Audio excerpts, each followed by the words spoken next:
Bienvenidos a nuestro programa Política y Gerencia. Continuamos con nuestro ciclo de temas de interés, en especial para nuestro pueblo venezolano, al cual le hemos dedicado toda esta atención prioritaria en nuestro análisis de política y gerencia. Un legado histórico de nuestro libertador Simón Bolívar, que en esa frasecita dijo mucho de lo visionario que Bolívar podía interpretar su momento y lo que él pensaba que en el futuro tenía que ser el camino. Cuando dijo, moral y luces son nuestras primeras necesidades. Sin embargo, en los últimos tiempos esas luces comenzaron a titilar y llegó el momento que hasta hubo lo que nosotros coloquialmente decimos en Venezuela, hubo un gran apagón. Las luces se apagaron y la oscuridad ha estado presente y justamente un tema tan sensible y que nos llama la atención para la Venezuela que está por construirse o por revisarse, es un libro que una compatriota periodista, Mirta Rivero, la hemos invitado.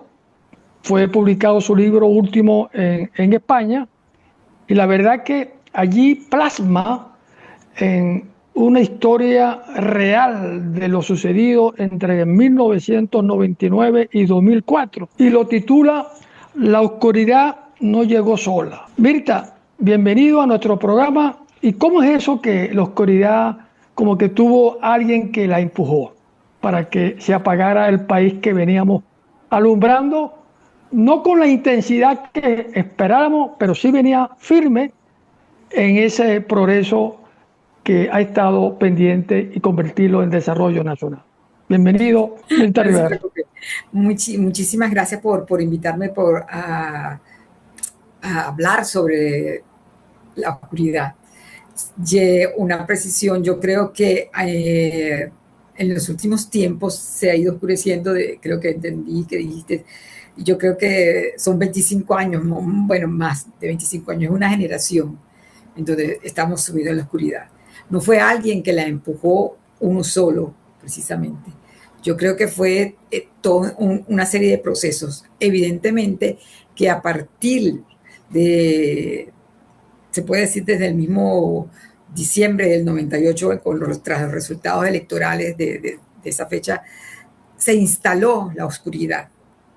O sea, cuando yo digo que la oscuridad no llegó sola es porque la oscuridad venía de un proceso de un deterioro de la democracia, de un descreimiento de la democracia, de una emergencia de la antipolítica, de un abandono o podríamos decir de un resquebrajamiento del liderazgo político, aunado a las crisis económicas, al mal manejo, pero eso venía andando, pero a partir de la llegada a Miraflores de Hugo Chávez Frías, se instaló desde el primer día, inclusive antes, porque hubo actos previos a su instalación, donde ya se veía lo que venía, la nube negra, como digo yo, que se iba a posar sobre Venezuela y que nos iba a ocultar todo.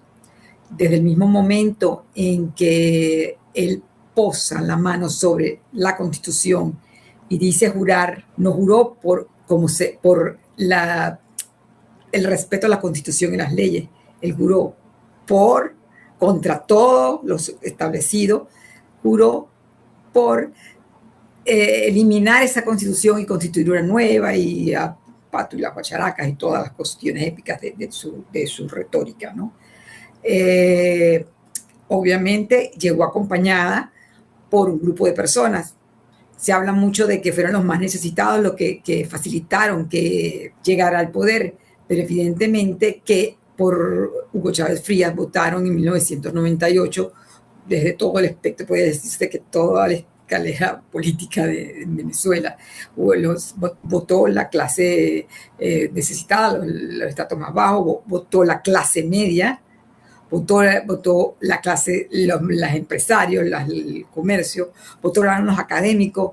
Un gentío votó por un caudillo, porque sabía, ahí sí es verdad que no había de disfraz, o sea, ahí no había impostura, ahí se sabía que quien venía era un caudillo, un militar que además se había alzado años antes y pese a haber cometido un delito, él llegó a la presidencia por miles y vericuetas, o sea, con los de la ley porque a él lo sobreseyeron a pesar del intento de golpe.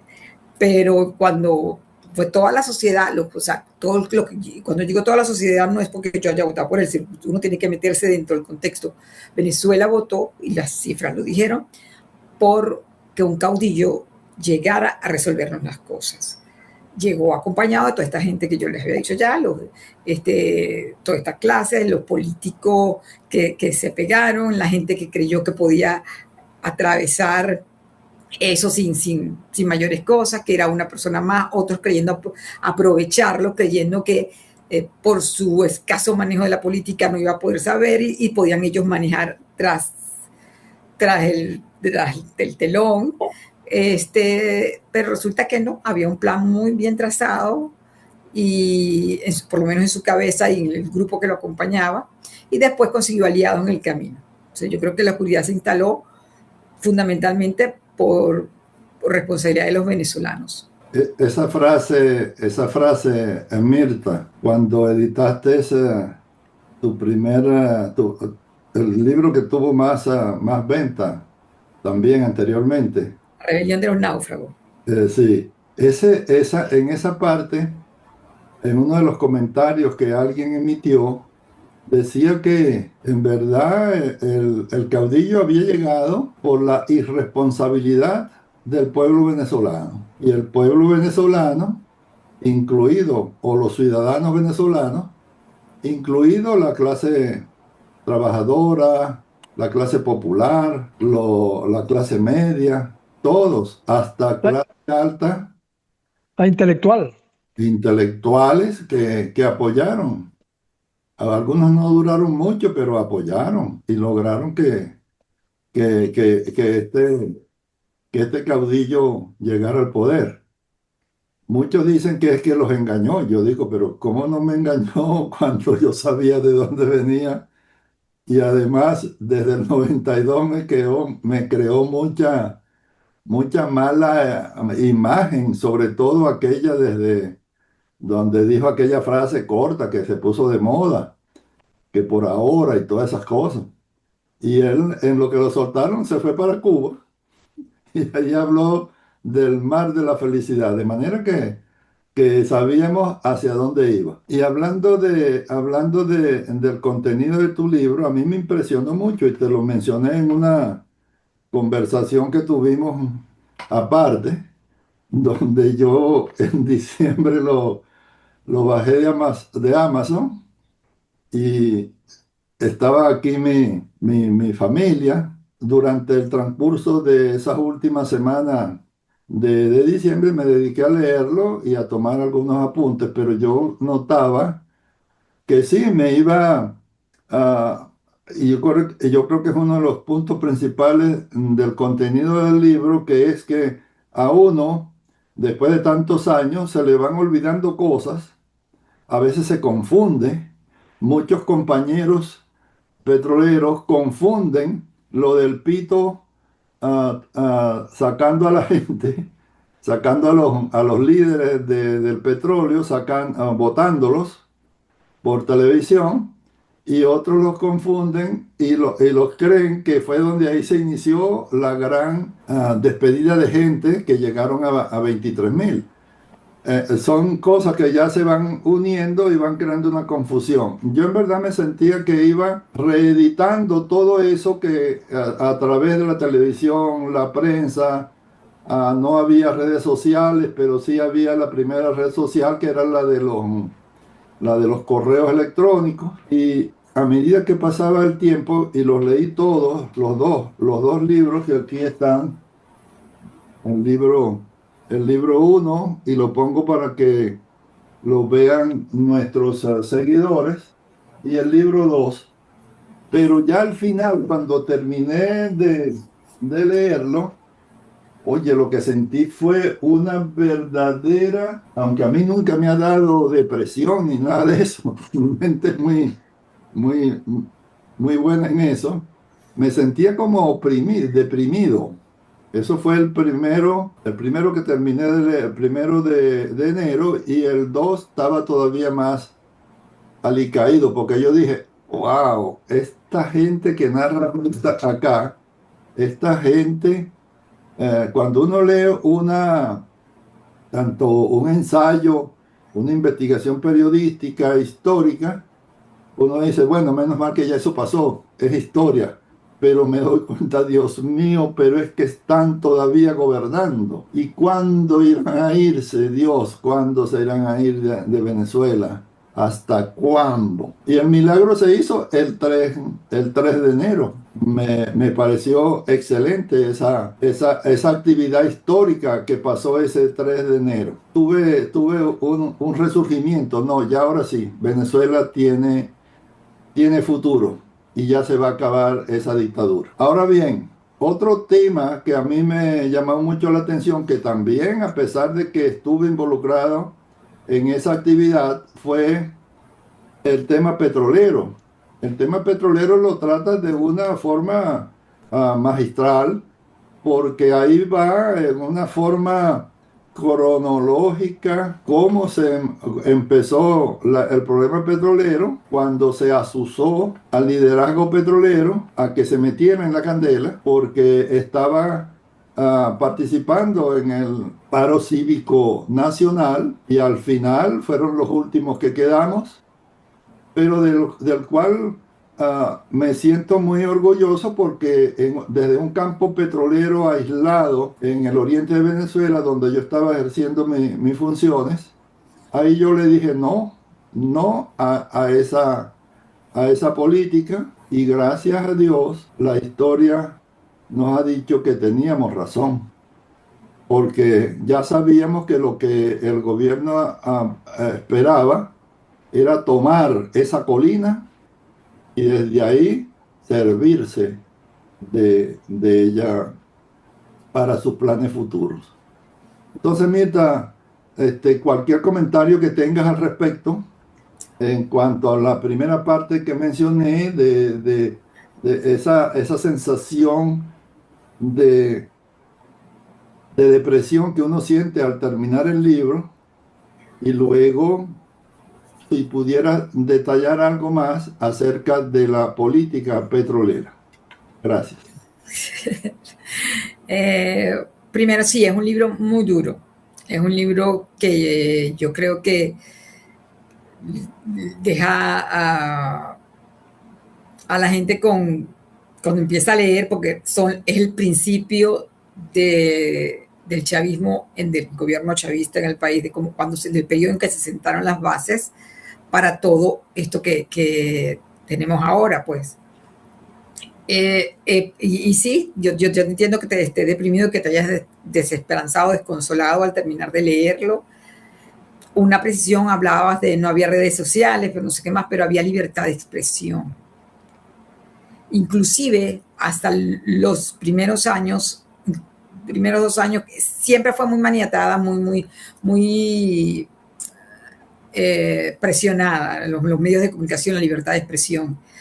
Pero todavía existían medios, y gracias a esos medios, gracias a los periodistas, fue que yo pude reconstruir esos 6 años primero del gobierno, que fueron los años donde se montó el Tarantín, donde se montó, ya no era Tarantín, ya era toda la maquinaria política, la maquinaria de poder, que es la que nos llega hasta ahora. Tú dices que el milagro del 3 de enero y que tú dijiste, ya, o sea, por fin salimos. Yo creo que no, yo creo que todavía nos falta, pero eso es cuestión de opinión. El texto mío, o sea, la investigación mía va desde 1999, o sea, la crónica, evidentemente tengo que referirme a lo que vino antes, no solamente la elección, el golpe de Estado, cómo estaba el país, la política, la industria petrolera, las Fuerzas Armadas, antes de eso, cada vez que me tocó cada uno de esos temas, ¿no? Yo quería hablar entre el 1999 y 2004, cuando ya prácticamente con el referéndum revocatorio de agosto del 2004 fue cuando se ya se terminó de armar todo, de unir todo. Ya para ese momento estaba tomada el Parlamento, tomado el Consejo Nacional Electoral, los tribunales, el Tribunal de Justicia, la Fiscalía, todos los poderes dependían o los dirigían directamente desde Miraflores. Entonces yo quería ir a contar todo eso, pero para llegar al 2004 tuvimos que echar para atrás, empezar a contar todo. Tú le das mucha importancia y tienes razón, porque además es la principal industria petrolera, es la principal industria que es el sector petrolero, pero realmente quien comenzó a mecer la protesta, quien comenzó a protestar fue precisamente la clase media, la sociedad civil, a través de aquel movimiento que se llamó Con mis hijos no te metas, que empezó realmente en diciembre del 2000 sin ellos saber que iba a ser un movimiento, pero emergió a partir de enero del 2001. Y eso fue lo que empezó a mover al país que ya a esa altura estaba cansado. Estaba cansado, no, estaba fastidiado de tanta intervención, de tanto protagonismo, cuando ya veían, sobre todo, por dónde iban los tiros. O sea, cuando para uno los tiros venían desde el principio, pero cuando ahí fue cuando se vio que la gente empezó a decir, bueno, me quieren controlar mi vida. Y cuando dicen, me quieren controlar a mis hijos, me quieren controlar el pensum que le van a dar a mis hijos, la manera que van a educar a mis hijos, se empieza la protesta. Eso empezó a movilizar a la gente, empezó a salir a la calle, empezaron a emerger políticos con muy poca receptividad en ese caso, o muy poca afluencia, los eventos eran muy, muy pequeños, pero ya empezó el país a desperezarse. Y los medios de comunicación que al principio le habían dado carta blanca, inclusive apoyo al ascenso de Chávez Frías al poder, empezaron a contar lo que pasaba. Sobre todo los periodistas, que ellos siempre contaban todo lo que ocurría. O sea, que los medios le dieran más o menos cabida era otra cosa, o más o menos despliegue.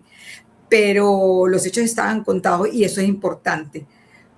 Que en aquel momento había una libertad de expresión y por eso se pudo contar, o yo pude contar, y en su momento también hubo investigaciones que contaron hechos específicos gracias a la libertad de expresión que ellos pudieron mantener a toda costa porque los ataques siguieron. Entonces, tú dices que los últimos que quedamos fueron los petroleros, fueron los más afectados. Yo creo que fueron los principales. En el 2003, cuando termina el paro de petrolero, evidentemente salieron 22.000 trabajadores, entre los trabajadores de la industria más los de Intesa, que eran parte de la industria, le servían a la industria petrolera, pero fue que todo el país, primero porque depende del petróleo, nuestro país era petrolero fundamentalmente, ahorita no creo que pueda hacer nada, no, de eso, pero todo el país se vio afectado. Ustedes se sintieron como que los dejaron solos. El país se fue cansando y se fue cansando y se fue cansando de no alcanzar, porque si alguna cosa ha tenido el chavismo, y lo seguimos viendo ahora, incluso después del 3 de enero del 2026, es la gran capacidad que tiene para aferrarse al poder, la gran capacidad que tiene para quedarse con el coroto. Entonces, hubo hasta 2004, o sea, el periodo que yo estudié, hubo muchas cosas que pasaron, que hizo la sociedad, y cuando creía que se podía, siempre pasaba algo, errores, represión, muy buen manejo desde Miraflores de la situación. Pero yo creo que sí, los petroleros tienen toda la razón. Ellos, un movimiento, pero fundamentalmente porque estaban defendiendo su industria. A las petroleros se unió, fue la excusa para toda esa sociedad que venía protestando desde abril del 2002, que ya venía emergiéndose. Hubo también movimientos militares, que ya venía la gente con un mal sabor, con un disgusto. La sociedad venezolana en abril del 2002 buscó en la protesta, o encontró, mejor dicho, en la protesta de los petroleros, una excusa para expresar su disgusto por todo lo que está pasando.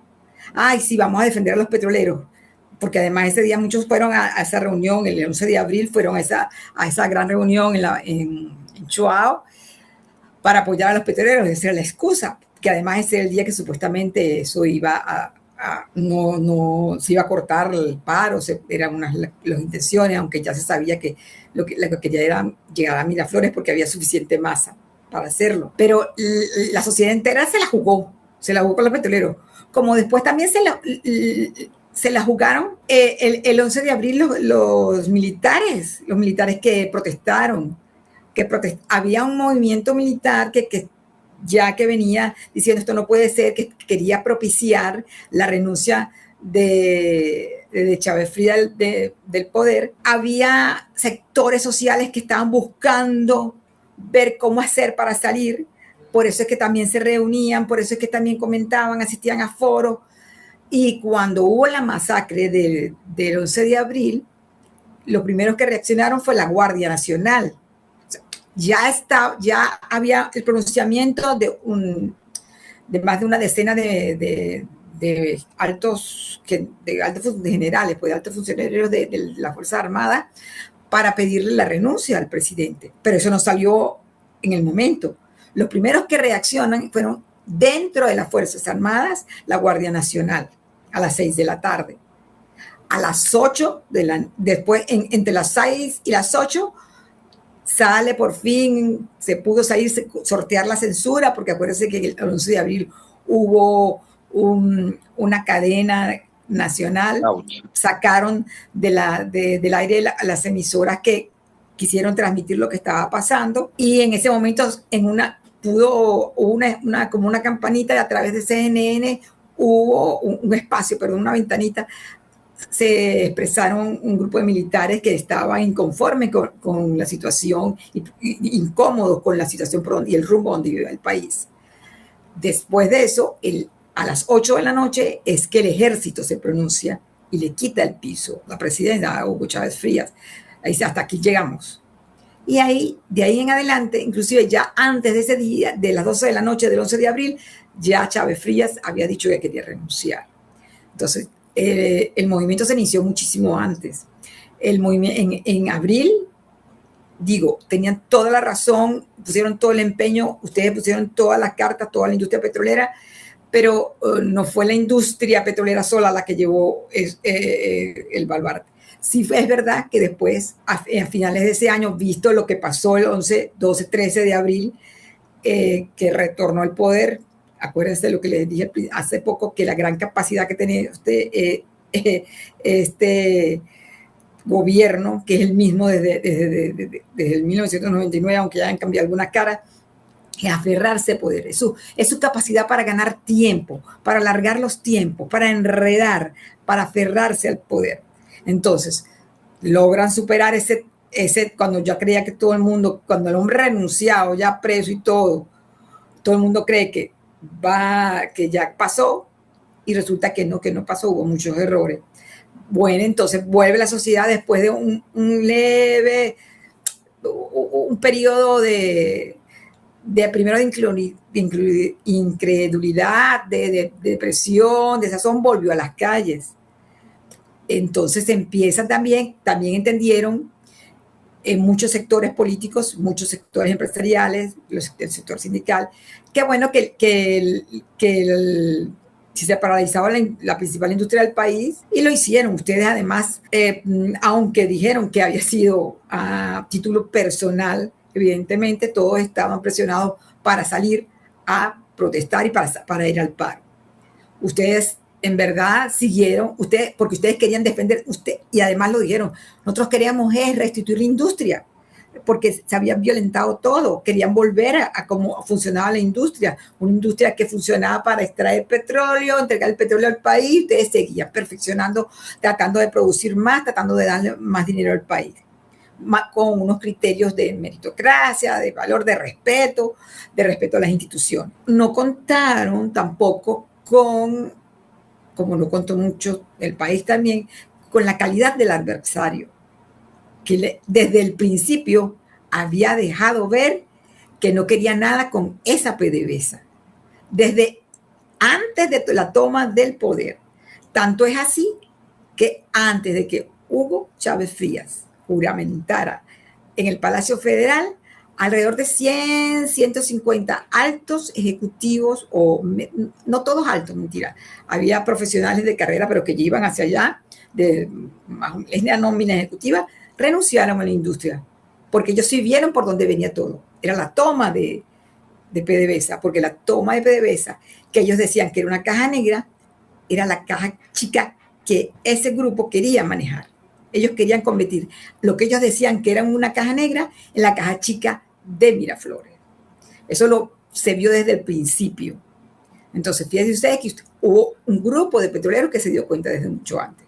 Ustedes se van dando cuenta en la medida en que, o sea, el resto se va dando cuenta en la medida de que se relaciona la industria, la empresa, con el poder, con el Ministerio de Energía.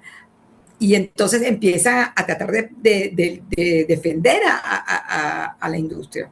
Se lanzan en diciembre junto con todo el país, porque es verdad, fue un paro cívico nacional, pero después la gente en el camino se fue quedando, o sea, no había bombonas de gas, no llegaban los alimentos de los llanos, de Mérida, nada, o sea, la gente se fue viendo que eso era interminable, no había forma de levantar el paro. Empezaron los despidos, hubo un enfrentamiento muy grande, evidentemente, sí fueron directamente los más afectados. Yo entiendo que se sientan que nosotros fuimos los que dimos todo y nos dejaron solos. El país se quedó solo desde que esta gente llegó al poder. Todo el país, todo el estrato. La industria petrolera era el fundamental productor, el que daba los reales, el que ponía los reales, es verdad. Pero habían otros sectores en el país, también económicos, que se perdieron todo. O sea, ahí sufrió el país en todos los estratos. Que ustedes fueron los directamente implicados porque salieron 20,000 votados ese día.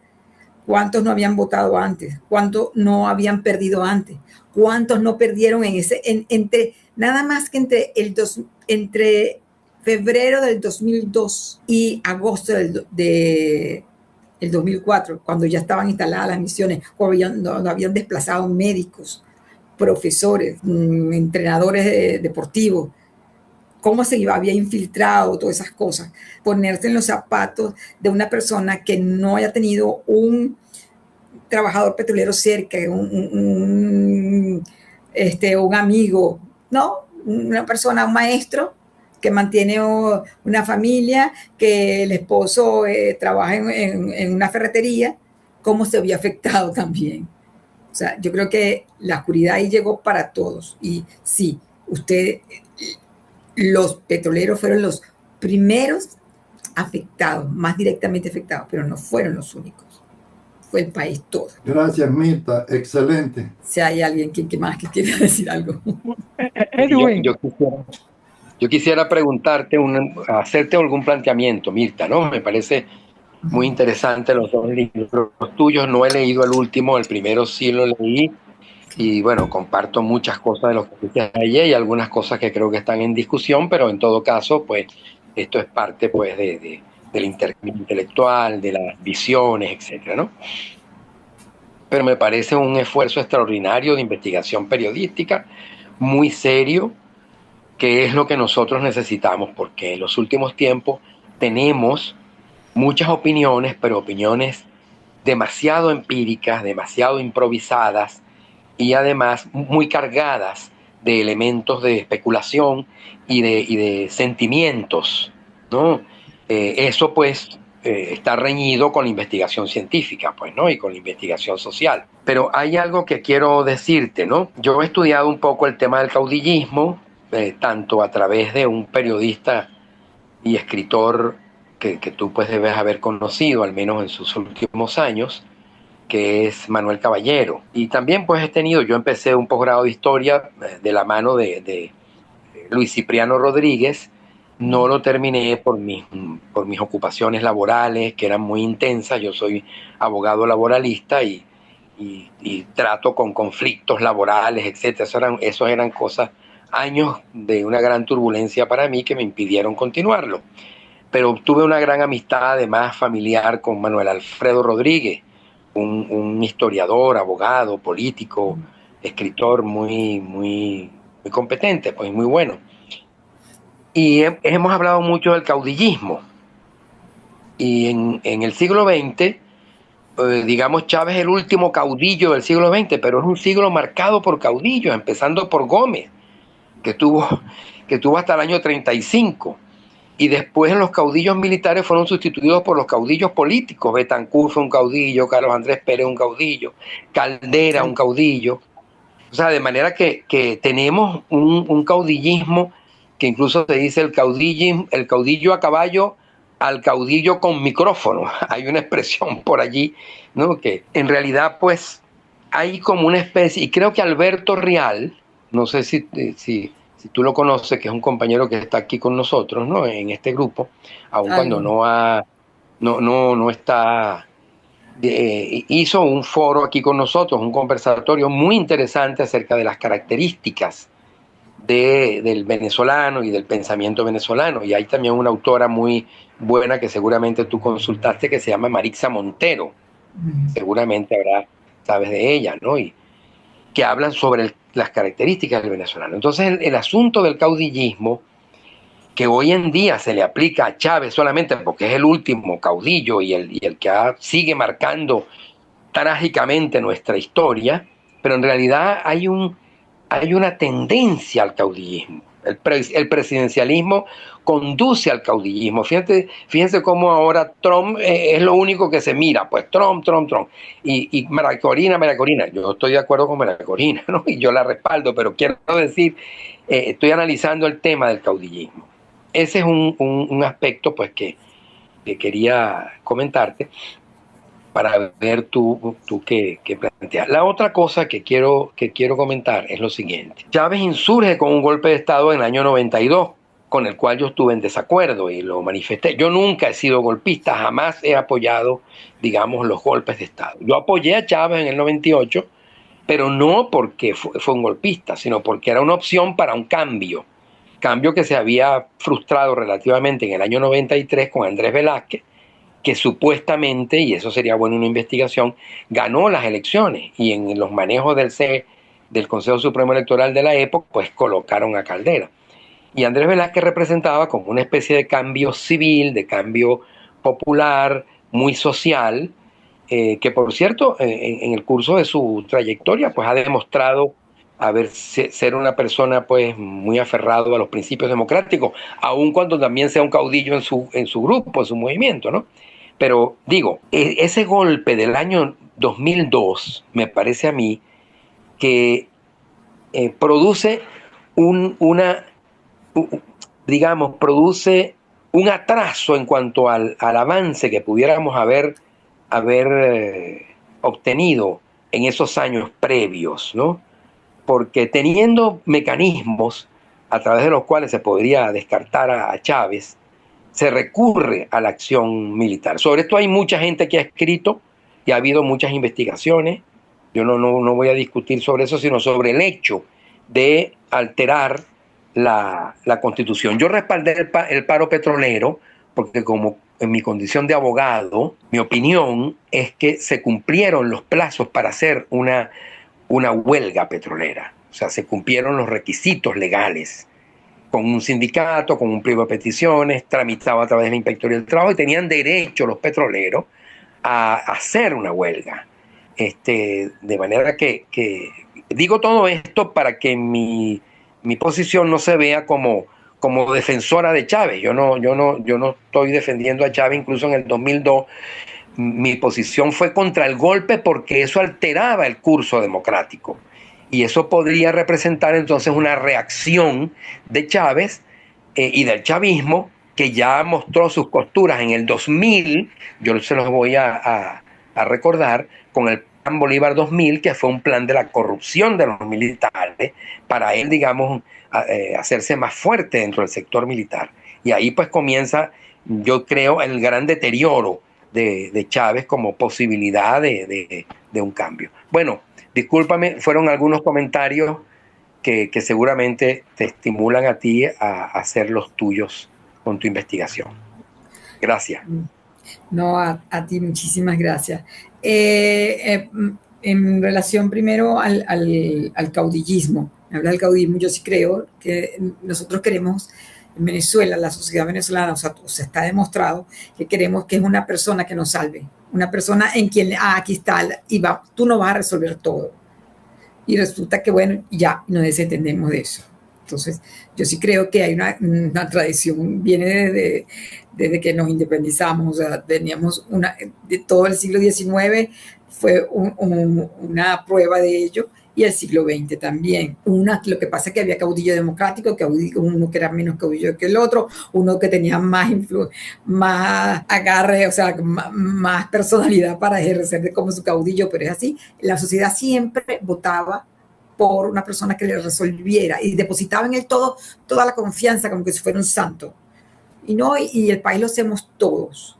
Entonces, yo sí concuerdo contigo que hay un caudillismo y se votó por un caudillo. Y este es un caudillo, no es que era el primero, es una larga tradición caudillista. Manuel Caballero trabajó muchísimo sobre eso, es verdad, y hay muchísimos trabajos sobre eso.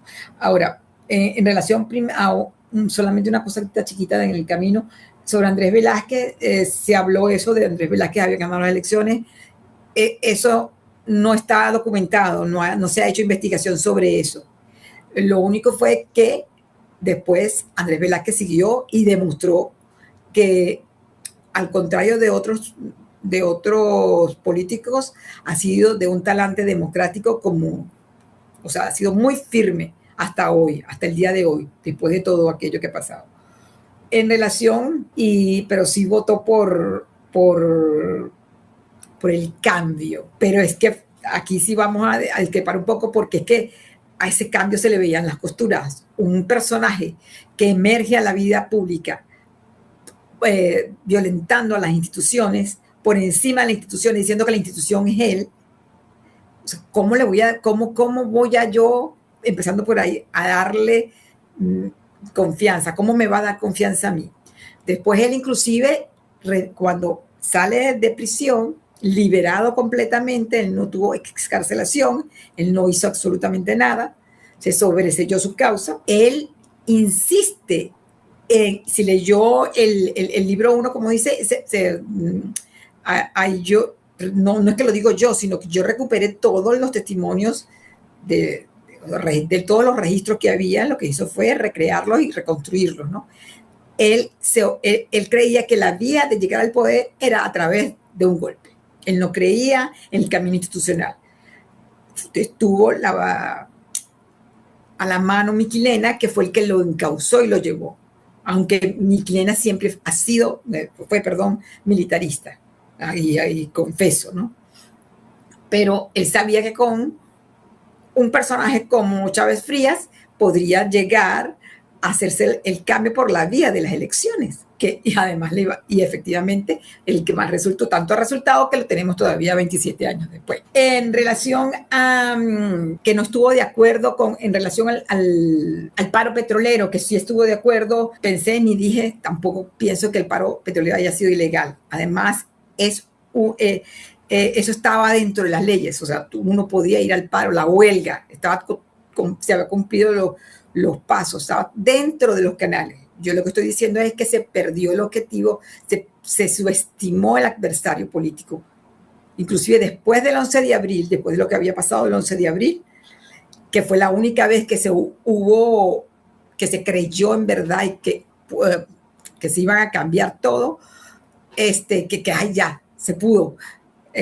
Se unieron las fuerzas opositoras, todo para hacer otro gobierno, porque ese movimiento venía desde antes, y miren lo que pasó. Entonces, el paro petrolero era, sí, un instrumento para forzar al presidente, sino a renunciar a reconducirse a reconducir, pero no, o sea, ese señor no tiene compón, eso ya es una cuestión de ni él ni el círculo íntimo, el círculo duro, que sigue allí. En relación al golpe del 92, del 2002, que usted habla, yo sí creo que hubo un golpe, pero fue un golpe porque, bueno, es como decirte, yo no lo digo en el libro así, solamente expongo los hechos. Digo, esto pasó, ajá, ¿qué hubo aquí? Con todo lo que pasó. Obviamente es eso, pero antes de las 12 de la noche, es más, hay testimonios inclusive está escrito allí, eso está en el segundo libro, que el segundo libro es realmente duro. El primer libro es muy desconsolador, porque uno ve cómo se va engranando todo, cómo se van uniendo las piezas, cómo nos van llevando así, ¿no? Al país, y cada vez enredando y todo hacia allá, como encallejonando, ¿no? Pero en el libro 2 es muy duro, muy desconsolador, no solamente por la represión, por los errores que se cometieron desde la oposición, pero en el libro 2 se ve claramente como ya antes de a las 10 de la noche, a las 9 de la noche, 10 de la noche, que llega inclusive Uzón al despacho presidencial, ya él decía que iba a renunciar. Pero es que inclusive lo dijo antes, él lo dijo ante el alto mando militar. Bueno, si es así, yo estoy dispuesto a renunciar. Es cuando sale una comisión a hablar con las Fuerzas Armadas, o sea, con los distintos componentes de las Fuerzas Armadas, la Guardia Nacional, el Ejército. Con la Marina la cosa no vino después, o sea, eso estaba más o menos controlado, pero con la aviación no se fue, pero ya la aviación se había alzado cuando empezó la comisión que mandaron de Miraflores a ver si negociaban algo. Aunque cuando fueron a negociar, ya Chávez Frías había dicho, yo estoy dispuesto a renunciar. Sí, me respetan algunas cosas. Él ya había renunciado. Que después no firmó la renuncia. Hay un oficial que dice, bueno, pero es que aquí cuando se fue Pérez Jiménez no firmó ningún papelito. Cuando se fue en Paran, dice él, tampoco firmó un papel. Habla inclusive de Allende, cuando se fue Allende, él no firmó nada. O sea, llegó el otro y fue un golpe de Estado. O sea, ahí no hacía falta para tomar el poder eso. Yo creo que sí hubo un golpe de Estado por lo que pasó después, aunque las personas que participaron después no lo reivindican o no reconocen que fue un golpe de Estado, porque ya él había renunciado. Es verdad, había renunciado. El problema fue que quien asume el poder desconoce también las instituciones, porque había una institución, o sea, la gente que supuestamente iba a trabajar como una junta civil, una junta de gobierno, no era civil, perdón, porque se pensaba que iba a haber un oficial de las Fuerzas Armadas, un hombre de las Fuerzas Armadas dentro de esa junta.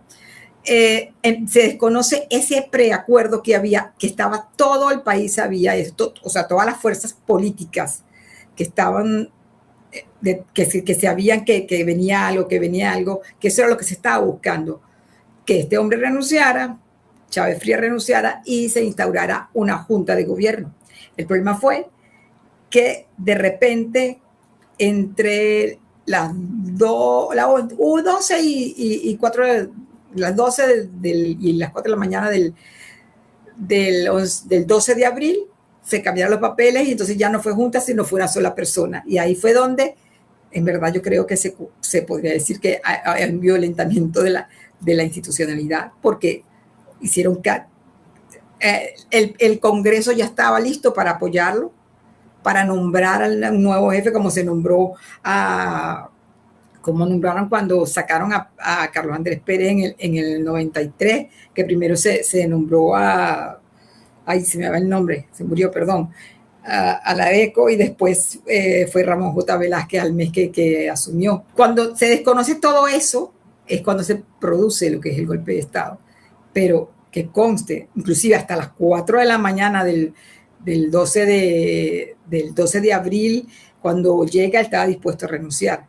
Ahí regatea en ese momento, Chávez Frías regatea y trata de, como siempre, y hablar y todo, pero ya estaba renunciado, él sabía que estaba renunciado y que había perdido. Él se creyó inclusive hasta el 13, bien entrada el 13, que él iba al exterior. Primero tuvo mucho miedo, después ya cuando estuvo en Orchila pensó que iba a salir, pero ya a medida que iba pasando el 13 de abril se dio cuenta de que podía regresar por los errores que cometió, tanto civiles como militares, en esos días. No sé si me fui por otro lado, pero creo que no. Bueno, no, está bien, está bien. Julián, yo creo que estamos en la hora decisiva. Bueno, pues falta tú que des tus reflexiones. Ok, sí. Bueno, mira, yo estoy absolutamente convencido y creo que en ese libro está de una manera reiterada con quienes hemos pensado de lo que ocurrió y cuál es el resultado de esa oscuridad que tenemos como país. Y yo podría resumir en 3 eventos muy fundamentales que nadie que tuviera conciencia política, por supuesto, independiente, pudiera dudar de que la oscuridad venía para Venezuela. El primer evento, sin duda, está en el intento de golpe fallido en 1992, porque ahí se estaba demostrando, como decía Mirta al comienzo, el perfil del personaje que se estaba asomando para tomar el poder en el país. El segundo evento, que es el más determinante, fue el mismo día cuando tomó posesión en el Congreso Nacional y formalmente, y que nadie lo ha especulado políticamente como debiera especularse, aunque es un hecho real, concreto, declaró moribunda la Constitución. Ahí se dio el golpe constitucional de la oscuridad del país que venía después. Y el tercer evento, cuando en Cuba, estando al lado de Fidel, dijo aquella famosa frase: vamos hacia el mar de la felicidad. Es decir, que íbamos hacia la Cuba que existía en aquel entonces y que ahora mucho está en condiciones peores. Esos 3 eventos no podía haber hecho dudar a ninguna clase política del país, menos a los intelectuales, menos a ciertos medios de comunicación social que sin duda influyeron y contribuyeron para que esa oscuridad hasta ahora la tenemos como país. Así que, Mirta, realmente muy agradecido en nombre de este equipo Política y Gerencia, y creo que este atrevimiento, porque escribir cosas como estas es un atrevimiento, pero voluntario, positivo, constructivo país, que hayas reflejado con tu escritura la realidad de lo que ocurrió desde 1999 hasta el 2004.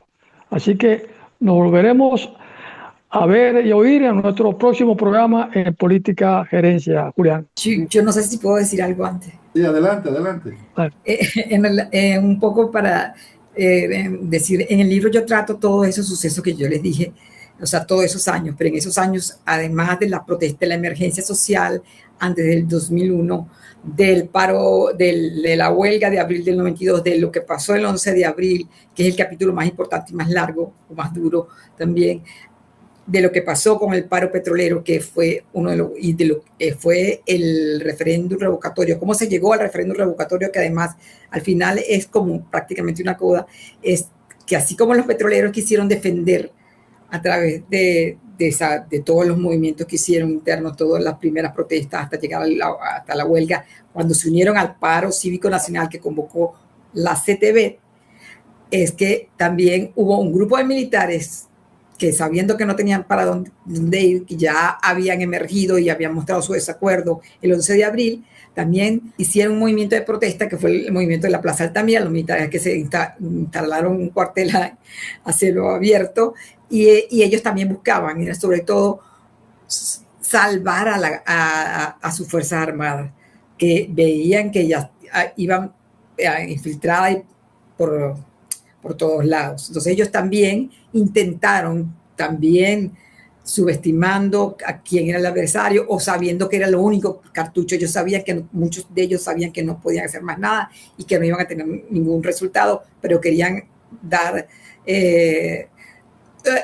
alzar su voz de protesta con eso. Y logró su cometido, creo yo. O sea, ellos mostraron no logró su cometido porque ellos no lograron absolutamente nada, pero sí expresar su oposición al gobierno que estaba en Miraflores. Entonces yo creo que, sobre la influencia de Cuba, yo sí creo que había un amor impresionante, un enamoramiento de Chávez Frías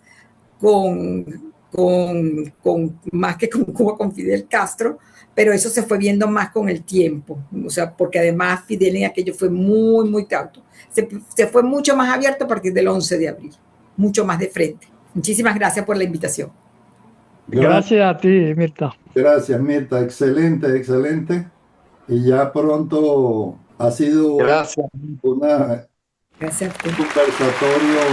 muy profundo y excelente. Gracias, Mirta. Muchísimas gracias a todos.